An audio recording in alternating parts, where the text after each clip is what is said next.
Kardiolog ko'rigidan ko'pchilik bemorlar o'tishi kerak, shu jumladan endokrinologda hisobda turadigan gipotireoz, gipertireoz kasalligi bor bemorlarda yurak muammolari ko'p uchraydi. Faqat ular endokrinolog nazoratidan o'tibgina o'zlarining asosiy kasalliklarini davolab, yurakni xurujlari ko'payganda, yurak yetishmovchiligi rivojlanganda yoki aynan qandaydir asoratga uchragandagina kardiologga murojaat qilishadi.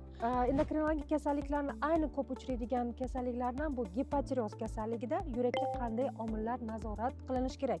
Birinchi navbatda bu kasallikda modda almashinuvining suyayishi hisobiga yurakning otish hajmi kamayganligi uchun yurakning urishi sekinlashishi, umuman metabolizmning pasayishi, shu jumladan butun modda almashinuvining suyayishi kuzatiladi.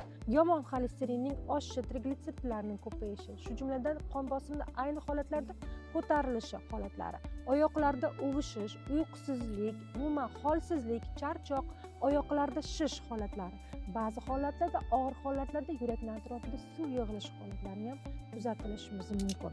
Ayni uchun bemorlar shu kasallikka chalingan bo'lsa, doimiy ravishda har 6 oyda kardiolog nazoratidan o'tib, kerakli maxsus chekap tekshiruvlarini moslanishda o'tganlaridan so'nggina o'zlarining salomatligini yanada ham mustahkam qilishlari mumkin.